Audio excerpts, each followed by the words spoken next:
Iran যখন পশ্চিমা চাপ, নিষেধাজ্ঞা আর সামরিক হুমকির মুখে এক প্রকার কৌশলগত সংকটে, ঠিক তখনই নীরব দর্শকের ভূমিকায় থাকেনি তেহরানের ঘনিষ্ঠ মিত্র চীন। বরং ইরানকে ঘিরে নতুন করে সমুদ্রপথে শক্তি প্রদর্শনের মঞ্চ তৈরি করতে ওমান উপসাগরে অত্যাধুনিক যুদ্ধ জাহাজ ও নজরদারি জাহাজ পাঠিয়েছে বেইজিং। মধ্যপ্রাচ্যের জ্বালানি প্রবাহের লাইফলাইনে হিসেবে পরিচিত এই জলপথ এখন শুধু বাণিজ্যিক জাহাজ চলাচলের রুট নয়, বরং পরাশক্তিগুলোর সামরিক দাবা খেলার অন্যতম গুরুত্বপূর্ণ বোর্ডে পরিণত হয়েছে। বিশ্লেষকদের মতে চীনের এই পদক্ষেপ শুধু ইরানকে বার্তা দেয় না, বরং যুক্তরাষ্ট্র ও তার মিত্রদের উদ্দেশ্যে একটি স্পষ্ট কৌশলগত সতর্ক সংকেত। প্রশ্ন উঠছে, এটি কি শুধু এই প্রতিরোধমূলক পরিস্থিতি, নাকি আরও বড় সামরিক প্রস্তুতির প্রাথমিক ধাপ? চলমান উত্তেজনার মধ্যে চীন যে বহর মোতায়েন করছে তার মধ্যে রয়েছে বিশ্বের অন্যতম শক্তিশালী যুদ্ধ জাহাজ হিসেবে পরিচিত type 055 destroyer, type 052D destroyer এবং অত্যাধুনিক নজরদারি ও গোয়েন্দা তথ্য সংগ্রহে সক্ষম বিশেষ জাহাজ লিও ওয়াং-1। সামরিক বিশ্লেষকেরা বলছেন, টাইপ 055 ডেস্ট্রয়ারকে অনেকেই আধুনিক যুগের সি ফোর্ট্রেস হিসেবে বিবেচনা করেন। এতে রয়েছে দীর্ঘপাল্লার ক্ষেপণাস্ত্র বহনের ক্ষমতা, উন্নত রাডার সিস্টেম এবং আকাশপথে হামলা প্রতিহত করার শক্তিশালী বিমানের প্রতিরক্ষা প্রযুক্তি। অন্যদিকে টাইপ 052D ডেস্ট্রয়ারকে ধরা হয় মাল্টি রোল যুদ্ধ জাহাজ হিসেবে, যা আকাশ প্রতিরক্ষা, সাবমেরিন মোকাবেলা এবং নির্ভুল আঘাত হানার সক্ষমতায় বেশ কার্যকর। চীনের মোতায়েনকৃত নজরদারি জাহাজ লিও ওয়াং-1 এই অভিযানের সবচেয়ে গুরুত্বপূর্ণ অংশ হিসেবে বিবেচিত হচ্ছে, কারণ এই ধরনের জাহাজ শুধুই উপস্থিতি জানান দেয় না, বরং তা ব্যবহার করা হয় ইলেকট্রনিক পর্যবেক্ষণ, সিগন্যাল ইন্টেলিজেন্স সংগ্রহ, আকাশ ও সমুদ্রপথের গতিবিধি বিশ্লেষণ এবং সম্ভাব্য শত্রু জাহাজ বা যুদ্ধ বিমানের কার্যক্রম শনাক্ত করার জন্য। অর্থাৎ এটি একটি চলমান গোয়েন্দা কেন্দ্রের মতো কাজ করে। বিশেষজ্ঞদের ধারণা, এই জাহাজের মাধ্যমে চীন শুধু পরিস্থিতি পর্যবেক্ষণ করবে না, বরং গোটা অঞ্চলের সামরিক কার্যক্রমের একটি পূর্ণাঙ্গ তথ্যচিত্র সংগ্রহ করতে চাইবে, যা ভবিষ্যৎ কৌশল নির্ধারণে কাজ করবে। তবে এই মোতায়েনকে এখনই যুদ্ধের পূর্বাভাস বলা যাচ্ছে না, বরং এটিকে একটি কৌশলগত প্রতিরোধমূলক উপস্থিতি হিসেবে দেখা হচ্ছে। অর্থাৎ যুদ্ধ না করেও যুদ্ধের সম্ভাব্য প্রতিপক্ষকে মানসিক চাপের মধ্যে রাখা।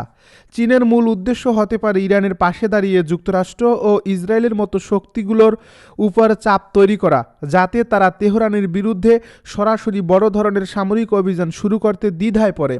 একই সঙ্গে এই পদক্ষেপ ইরানকে একটি মনস্তাত্ত্বিক নিরাপত্তা দিচ্ছে, যে বার্তা দিচ্ছে তেহরান একা নয়।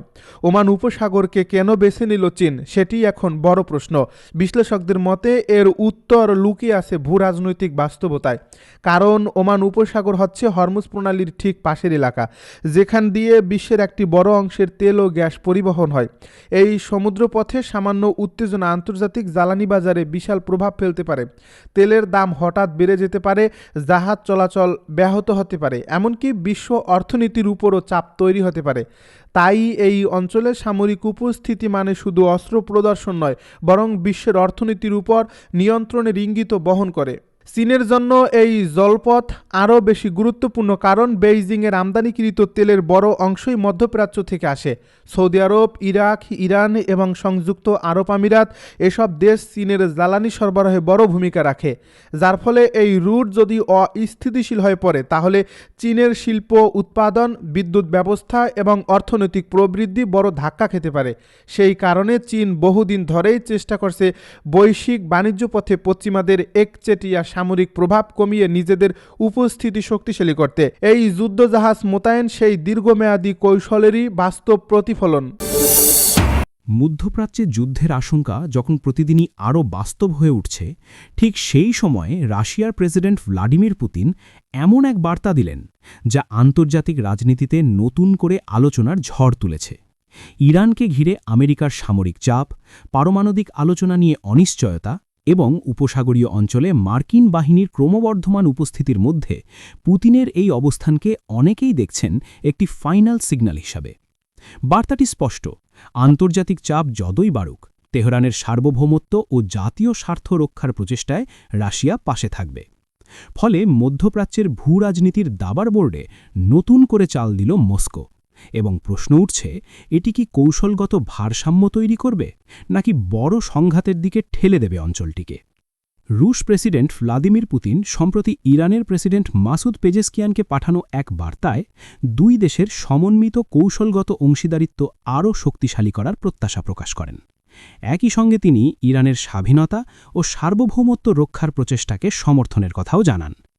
কূটনৈতিক ভাষায় এটি একটি গুরুত্বপূর্ণ বার্তা হলেও এর রাজনৈতিক তাৎপর্য অনেক বড়, কারণ এমন সময়ে রাশিয়া এই ঘোষণা দিচ্ছে যখন যুক্তরাষ্ট্র ইরানের বিরুদ্ধে কঠোর অবস্থান নিয়েছে এবং সামরিক পদক্ষেপের সম্ভাবনা বারবার আলোচনায় আসছে।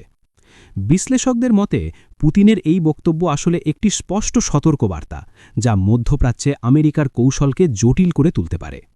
গত কয়েক বছরে রাশিয়া ও ইরানের সম্পর্ক কেবল রাজনৈতিক বা কূটনৈতিক পর্যায়ে সীমাবদ্ধ থাকেনি, বরং সামরিক, প্রযুক্তি এবং জ্বালানি সহযোগিতার দিকেও বিস্তৃত হয়েছে। বিশেষ করে ইউক্রেন যুদ্ধ শুরু হওয়ার পর পশ্চিমা নিষেধাজ্ঞার মুখে রাশিয়া নতুন মিত্র খুঁজতে বাধ্য হয়। অন্যদিকে দীর্ঘদিন ধরে নিষেধাজ্ঞায় জর্জরিত ইরানও আন্তর্জাতিক রাজনীতিতে শক্তিশালী মিত্রের সন্ধান করছিল। এই বাস্তবতায় দুই দেশ একে অপরের জন্য গুরুত্বপূর্ণ অংশীদার হয়ে ওঠে। অনেক পর্যবেক্ষকের মতে পশ্চিমা বিশ্ব যখন মস্কো ও তেহরানকে আলাদা করে চাপে রাখতে চেয়েছে, তখনই এই দুই দেশের ঘনিষ্ঠতা আরও গভীর হয়েছে। মধ্যপ্রাচ্যে যুক্তরাষ্ট্র দীর্ঘদিন ধরে সামরিক ও রাজনৈতিক প্রভাব বিস্তার করে রেখেছে। উপসাগরীয় অঞ্চলে মার্কিন ঘাঁটি, যুদ্ধজাহাজ মোতায়েন এবং আঞ্চলিক মিত্রদের মাধ্যমে প্রভাব বজায় রাখাই ছিল ওয়াশিংটনের প্রধান কৌশল। কিন্তু রাশিয়া ইরান ঘনিষ্ঠতা সেই চিত্রকে চ্যালেঞ্জের মুখে ফেলতে পারে। বিশেষজ্ঞদের মতে এই সম্পর্ক কেবল দ্বিপাক্ষিক নয়, বরং এটি একটি নতুন শক্তিজোট তৈরির ভিত্তি হতে পারে। এতে মধ্যপ্রাচ্যের শক্তির ভারসাম্য বদলে যেতে পারে এবং আমেরিকার জন্য নতুন সমীকরণ তৈরি হবে। রাশিয়া ও ইরানের ঘনিষ্ঠতার ফলে মধ্যপ্রাচ্যে তিনটি বড় পরিবর্তনের সম্ভাবনা দেখছেন বিশ্লেষকরা। প্রথমত, একটি নতুন শক্তিজোটের উত্থান ঘটতে পারে, যেখানে রাশিয়া ইরান অক্ষের সঙ্গে আরও কিছু দেশ কৌশলগতভাবে যুক্ত হতে পারে। দ্বিতীয়ত, উপসাগরীয় অঞ্চলে মার্কিন ঘাঁটি ও সামরিক উপস্থিতির ওপর চাপ বাড়বে। তৃতীয়ত, বৈশ্বিক রাজনীতিতে বহুমেরু বিশ্ব ব্যবস্থার গতি আরও ত্বরান্বিত হবে, অর্থাৎ বিশ্ব রাজনীতি আর কেবল যুক্তরাষ্ট্রের নেতৃত্বে একক মেরুতে আটকে থাকবে না, বরং নতুন শক্তিগুলো নিজেদের অবস্থান শক্তিশালী করার সুযোগ পাবে। এই ঘনিষ্ঠতার আরেকটি বড় দিক হল সামরিক সক্ষমতা বৃদ্ধি। রাশিয়ার সহায়তায় ইরানের আকাশ প্রতিরক্ষা ব্যবস্থা আরও শক্তিশালী হতে পারে, বিশেষ করে আধুনিক রাডার প্রযুক্তি, বিমান প্রতিরক্ষা মিসাইল ব্যবস্থা এবং যুদ্ধ বিমান শনাক্তকরণ প্রযুক্তিতে উন্নতি ঘটতে পারে। একইভাবে দীর্ঘ পাল্লার মিসাইল ব্যবস্থার নির্ভুলতা বাড়ানোরও সম্ভাবনা রয়েছে। মধ্যপ্রাচ্যে ইরান এমনিতেই মিসাইল শক্তির জন্য পরিচিত, তবে রাশিয়ার প্রযুক্তিগত সহায়তা ইরানের সক্ষমতাকে আরও উন্নত করতে পারে বলে ধারণা করা হচ্ছে। এর পাশাপাশি ড্রোন যুদ্ধ সক্ষমতায়ও ইরান বড় অগ্রগতি করতে পারে, কারণ ইউক্রেন যুদ্ধের অভিজ্ঞতা থেকে রাশিয়া আধুনিক ড্রোন যুদ্ধের বাস্তব চিত্র সম্পর্কে অনেক কিছু শিখেছে। সাইবার যুদ্ধ এবং ইলেকট্রনিক যুদ্ধ প্রযুক্তিতেও রাশিয়া অত্যন্ত দক্ষ। ফলে যদি ইরান রাশিয়ার এই অভিজ্ঞতা কাজে লাগাতে পারে, তাহলে মধ্যপ্রাচ্যে ইলেকট্রনিক নজরদানি, সাইবার আক্রমণ এবং যোগাযোগ ব্যবস্থায় বাধা সৃষ্টির ক্ষেত্রে তেহরানের সক্ষমতা উল্লেখযোগ্যভাবে বেড়ে যেতে পারে। একই সঙ্গে রাশিয়ার মহাকাশ প্রযুক্তি ও স্যাটেলাইট নজরদানি সক্ষমতা ইরানের সামরিক পরিকল্পনাকে আরও কার্যকরী করতে পারে। অনেক পর্যবেক্ষকের মতে রাশিয়া যদি ইরানকে উন্নত স্যাটেলাইট নজরদানি সুবিধা দেয়, তাহলে উপসাগরীয় অঞ্চলে মার্কিন নৌবহর বা সামরিক ঘাঁটির ওপর ইরানের নজরদানি আরও শক্তিশালী হবে। এই পরিস্থিতি স্বাভাবিকভাবেই যুক্তরাষ্ট্রের সামরিক পরিকল্পনায় নতুন হিসাব যোগ করবে, কারণ যুক্তরাষ্ট্র ইতোমধ্যেই ইউক্রেন যুদ্ধ নিয়ে ইউরোপে চাপের মুখে রয়েছে। যদি একই সময়ে মধ্যপ্রাচ্যেও বড় সংঘাত শুরু হয় এবং সেখানে রাশিয়া ইরানকে প্রকাশ্যে সমর্থন দেয়, তাহলে যুক্তরাষ্ট্রের জন্য তা দ্বিমুখী সামরিক কৌশলের চাপ তৈরি করবে। বিশ্লেষকদের মতে যুক্তরাষ্ট্রকে তখন একই সঙ্গে ইউরোপ ও মধ্যপ্রাচ্য দুই ফ্রন্টে সামরিক ও রাজনৈতিক সমন্বয় করতে হবে, যা অত্যন্ত ব্যয়বহুল এবং ঝুঁকিপূর্ণ হতে পারে। অন্যদিকে ইরানের জন্য এই রুশ সমর্থন একটি বড় মনস্তাত্ত্বিক শক্তি হিসাবে কাজ করবে, কারণ ইরান দীর্ঘদিন ধরে পশ্চিমা নিষেধাজ্ঞা, অর্থনৈতিক চাপ এবং আন্তর্জাতিক সমালোচনার মুখে রয়েছে। এমন সময়ে রাশিয়ার মতো শক্তিধর রাষ্ট্রের প্রকাশ্যে সমর্থন তেহরানকে কূটনৈতিকভাবে শক্তিশালী করবে। এটি শুধু ইরানের অভ্যন্তরীণ রাজনীতিতেই নয়, বরং মধ্যপ্রাচ্যের অন্যান্য দেশের প্রতিক্রিয়াতেও প্রভাব ফেলতে পারে।